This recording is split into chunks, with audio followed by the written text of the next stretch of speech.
So basically, the understanding the fundamentals of mesh is pretty interesting. Let's put it that way.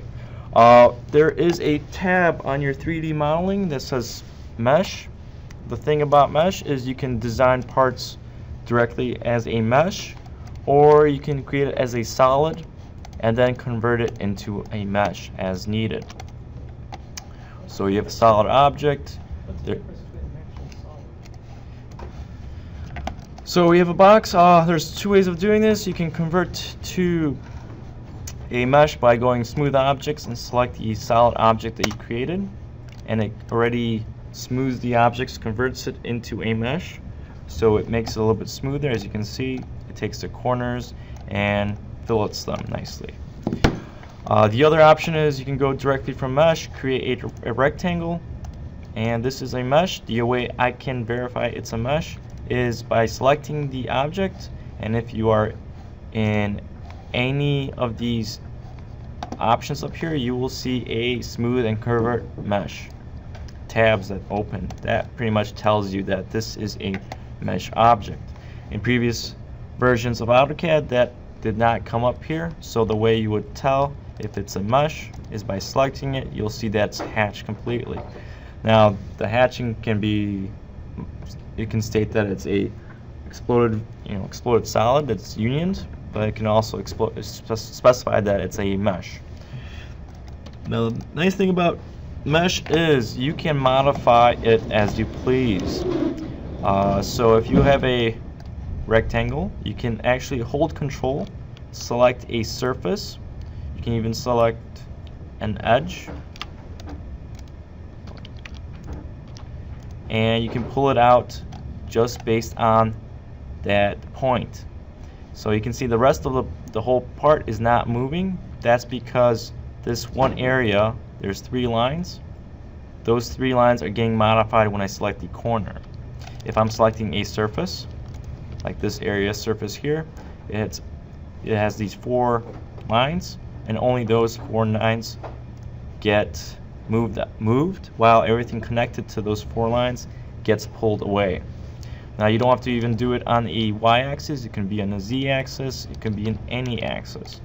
This gets a little tedious because moving around you can't tell which direction you're moving. That's why using a gizmo helps, and making sure you rotate 3D while you're doing it. I also recommend typing in distances.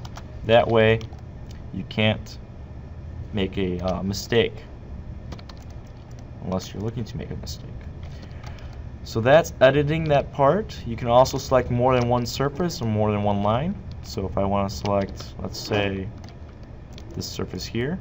Now be careful, as you can see I selected the surface, but instead I selected a back line here. That is one of the other tedious things. You can easily deselect. Oops.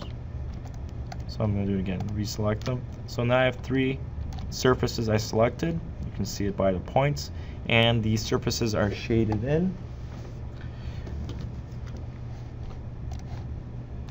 Alright, so again, all I have to do is hold control. I select the surface. I try to keep away from any lines that I may select by accident, and you can modify the part as shown. See, as I'm pulling it out, any lines that are not part of that surface but their edge is, gets pulled out. So like this edge, so this line here, here, and the back 2 are being extruded out. You can actually extrude it out anywhere you like, or you can even go inwards. Now as you extrude them out, you can see the surfaces change as well. They are modified based upon if you extrude that one area gets extended, so it becomes one big surface. Now if you want to split these surfaces and modify them a little bit more, what you can do is in your mesh tab, you can add split face, which allows you to split faces in a way so that you can only extrude one face instead of instead of a big face, and you can reduce it any shape size as you wish. This is my other part. What's going on here? once you have a lot of meshing in your drawing, it becomes very difficult for the computer to process things you're doing. So be careful about that. Try not to make more than one object in a drawing. This does take a lot of computer power, let's put it that way.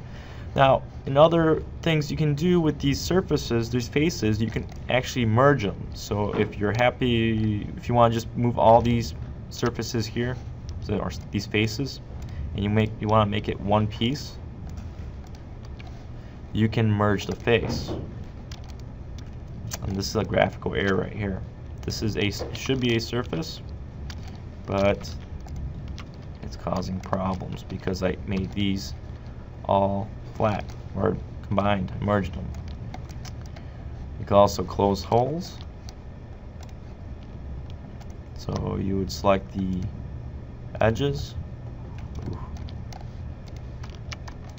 Remember, to deselect, you hold Shift, and you can deselect lines or parts.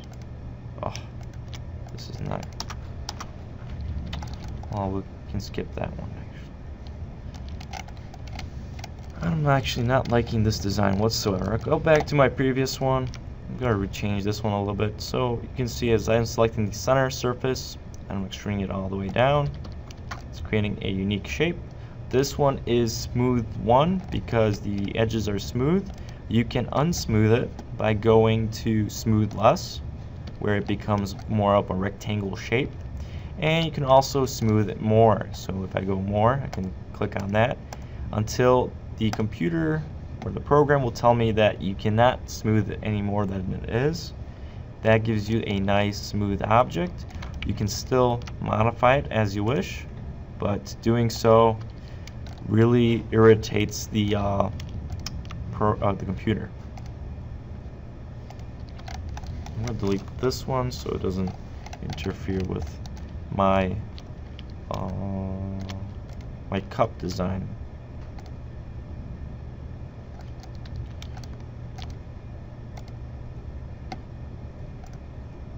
Whoa, it's too much.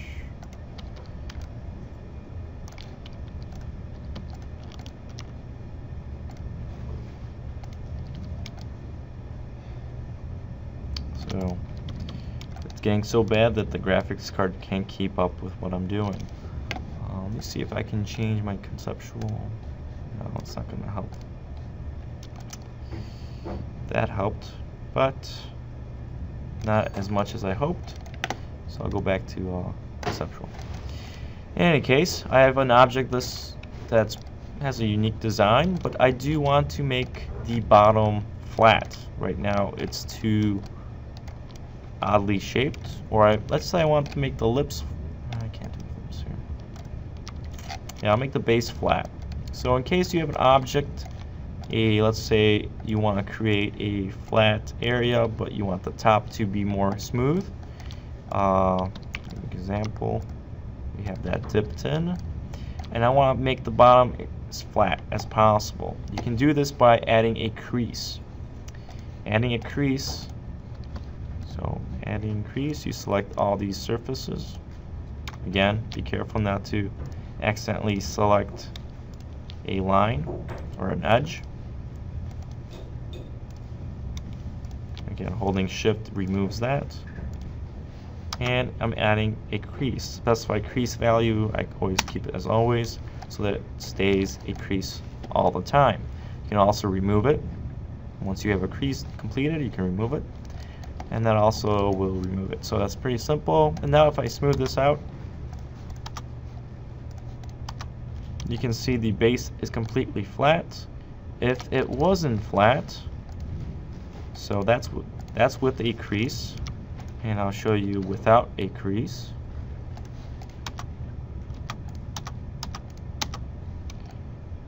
You can see the bottom edge is completely smooth. Now if this was like a button that you were placing onto a remote, you want the bottom to be flat so it can be easily glued on to a specified surface or so forth. So there are reasons why you want things to be exactly flat and not nicely smooth as this part here. You can always unsmooth and create that crease or remove a crease as needed.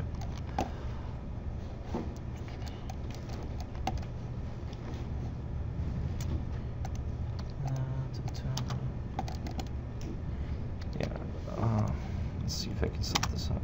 No. Okay, depending on how smooth your object is, it's going to keep the number of lines that you can adjust your part with without ever changing, no matter how smooth you get. Now, if you want to have that to change so it creates more lines to edit as it gets smoother, you can refine the mesh. Be careful, if you refine it, you can come up with something like this, which is older. I mean, that's way too many options. You can select one of these little surfaces and edit it, creating something really weird. So we don't do that too often, but that is an option. You can also do it here. I gotta smooth it in first, and I can redefine it, giving me additional hatchings. And of course, you guys can split faces, and if you guys go into the options, you can edit the number of the divisions. I'm not going to even say the first divisions to 4 and so forth as you wish. So if you want a box that has more options of editing, you can do that.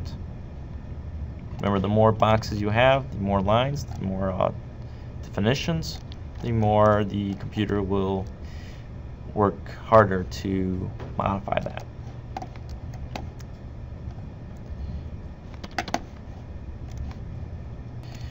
Let's say I'm happy with a particular object, like this semi-pillow.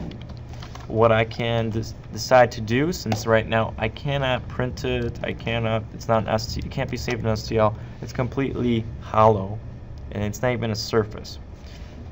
So what I can do, let me make a copy of this for a second, is I can convert this into a solid. As long as it's completely enclosed, I should be able to do that. All I need to do is go to Mesh, and there is an option to convert to solid.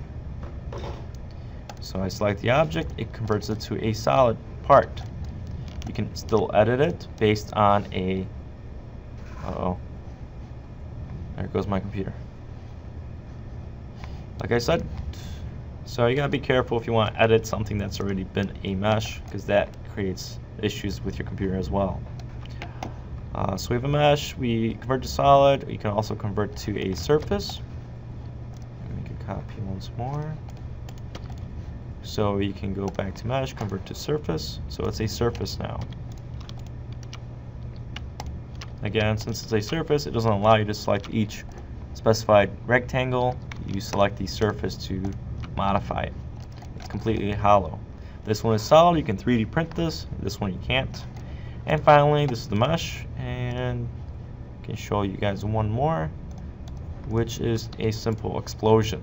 So we explode the object, and you end up with something bizarre like this. Each little piece, my computer can handle this, is separate. So there's actually a hole in there.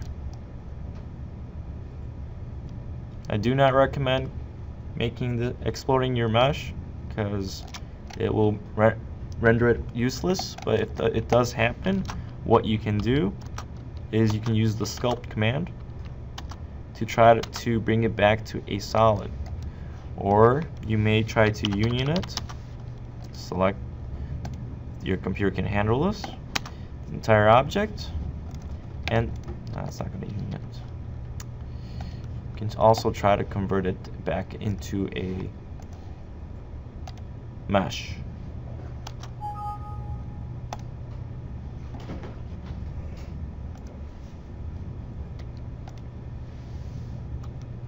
Yeah, it's not going to do it. It's created a mesh out of all these surfaces separately. So I do not recommend doing that. And of course, like I said before, you can use the sculpt command to put it back together. The sculpt command is in the surface sculpt, and you can select the entire object as long as it's completely enclosed. Sometimes even a mesh that has been exploded and was fully enclosed before won't work because the computer crashes or it just doesn't understand how it's fully enclosed. As you can see now, I'm trying to run the sculpt command on this very detailed part, so this may not work, and especially when it's saying that it's not responding, it does not help. Did I tell you guys how much I like teaching meshing? So we have that didn't work, so let's keep it without doing that. We went over to smooth, we smooth less, we refine meshing, smooth object, which is creating a mesh object. And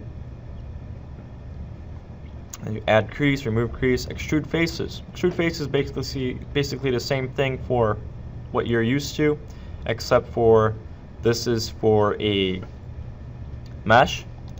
So extrude faces, you can select each one separately, and you can specify a distance, and that extrudes it out. I don't know what that looks like, but that looks pretty cool. Could be a knee brace or something. I don't know. So you have that option. You have an option to convert to solid, convert to surfaces, which I don't recommend. There's another thing what you can do. If you do create a surface, you can also convert this to a mesh. And each part of, this is only split once, but you can add split faces where you can edit and modify the shape, which is also nice to work with, because if you did it in surfaces, you might not be able to divide each segment as you wish. So this one you can divide, split surfaces. Let's see. I have like this shape here. That's already something that you, if I asked you guys to create this exactly the way I have it, you'd be looking at me like, where do I start? Where are my dimensions? How do I do this? There's no way. This is freehand. It's just how it is. You can always modify it as you wish. And what other options do we need here? Collapse. Yeah, if you want to collapse things into each other, so you want collapse surfaces. Oh, that's too many surfaces. You can do that too. But there's videos on that where they give you a better tutorial option. This is the section view is the standard. The section selections, the gizmos, you guys are used to that. Those are not just for meshing, it's also for all the other commands. There are 4 different smoothing options when you do smooth an object. You can go with smooth optimize, which creates a it merges the faces pretty much. This one does not. It creates a number of faces. Well, you can read it as you wish. Also, what I always recommend, if you have the newer version of AutoCAD, it doesn't have those anymore. You used to create a preview. Now, if you can't understand what these mean, we'll go over it right now by going simply by creating a, I'm going to create a object here. Delete actually all these. I'll make a few of these. So we'll have 5 of these, and I'll show you which one's which. So we go to mesh. First one's the smooth optimize. So when we go to smooth, it will give us an error. Okay. Second one is the smooth not optimized. Oh, it doesn't even let you do it. Oh, click on the wrong button. Sometimes you won't even tell the difference. Next one.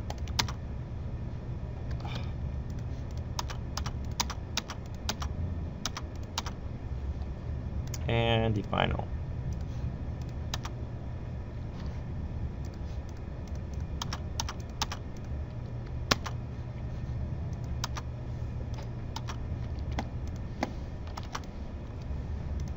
So you have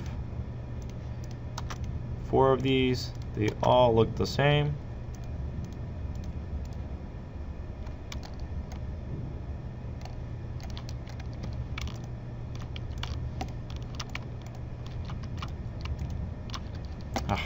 Guess it's a bad example to use.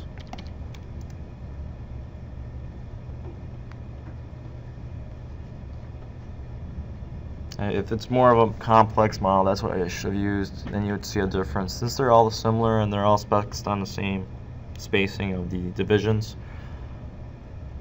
it won't make a difference. But if you really get into meshing, this may be something more that you should pay attention to. I'll be more than happy to review this with you as needed. So let's see how you guys do on your own. So how about you guys design? Let me give you guys an example.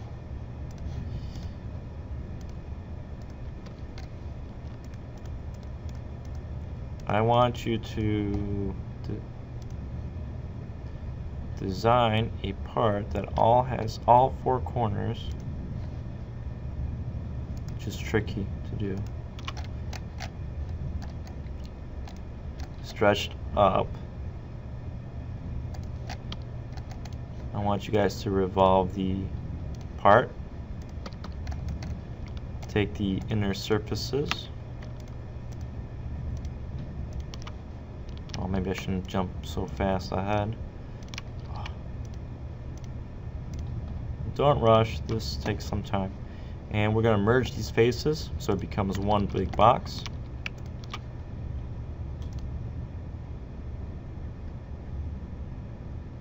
And we're going to go down a little bit with that. I'm going to wait for you guys to catch up so we can move forward. We're going to modify just a tad more. I'm going to select there's these vertical lines here at the center on all parts, on actually these 4 sides. You can decide to go with just 1 or 2. I'm doing 2 to make my life more difficult. To rotate, not forget to get the last one, which is on the other side. And oh no, let's see here. I am going to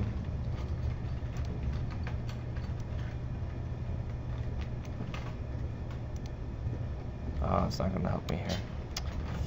Yeah. Okay. You know, we have to do each side separately.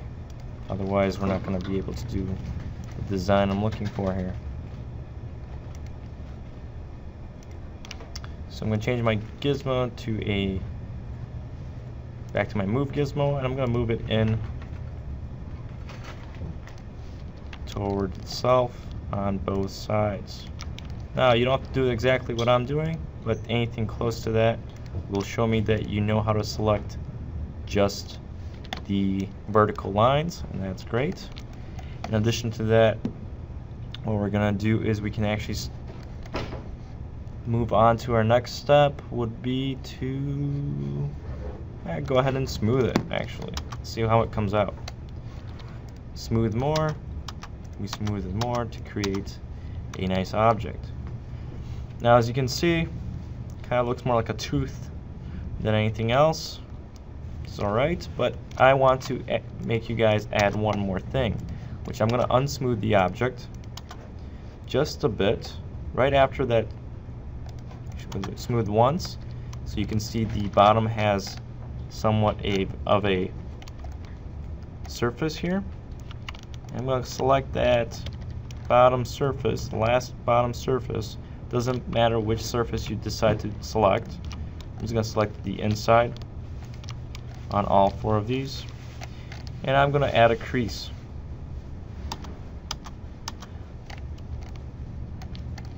So it creates a crease where it becomes a flat kind of area, which will not modify itself as we smooth more now. So our legs are gonna be a bit more sharp at the corners. Now you can be, I'll accept this as is, or you can even modify it once more. You can unsmooth it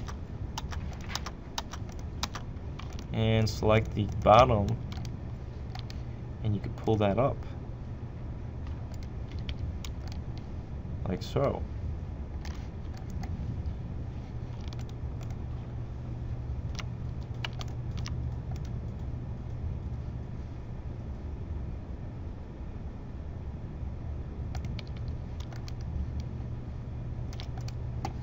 And finally, I'm going to just make one more crease in the metal. Let's see if I can do that. Add crease. Give me a flat area at the top. That's my overall design. From there, I'm just going to convert it into a solid and hope and pray my computer does not crash.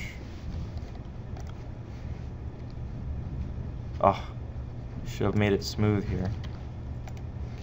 So when I convert it, I want to change it from, see, this is where it happens, where you can see the difference between the different options as you convert it into a solid. It becomes a very nice smooth object, where I will also place a nice designed countertop for it. So. Okay, so from that point we created the, we call this the table. I'm gonna, let's go back to top view, create a spline coming over an overall kind of design shape of the part. And of course it's going to be oversized. I'm going to extrude it out, giving it some form of thickness. And finally, move it up. Oops, I think I snapped onto something, creating a problem, so I'll do this one, move it up.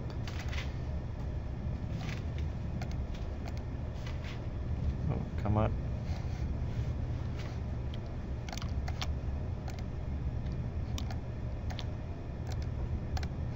Left. Man, this thing is not.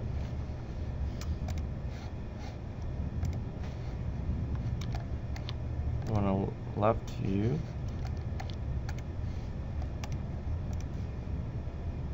Doesn't have to be perfect. These are two different components, as long as they're not overlapping.